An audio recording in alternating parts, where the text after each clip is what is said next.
Rainforests are destroyed in lots of different ways for lots of different reasons.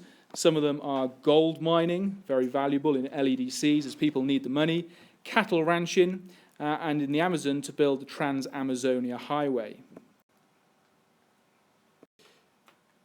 This highlights some of the causes that we've just been talking about, so we can see the cattle ranching there.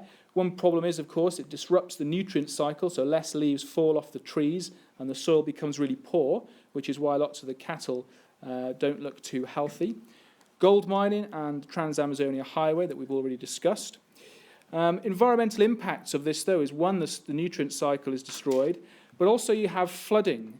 And the flooding is because you have lots of runoff over the surface because there is less interception of the water by the trees, and this then flows into the rivers.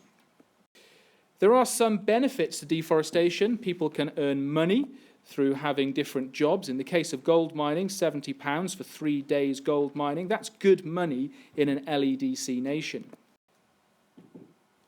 If trees exist, then they are able to intercept the water.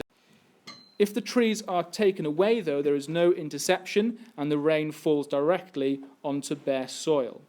This rain falling on the bare soil will wash soil into the river.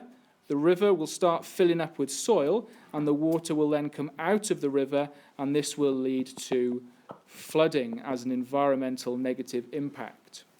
The second one, of course, is the nutrient cycle. If trees are chopped down, so we have no trees, there will be no leaves falling on the ground.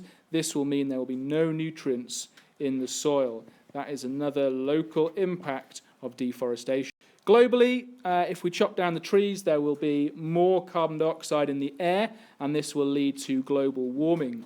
Global warming will lead to melting of the ice caps, and this will lead to flooding of places all around the Earth.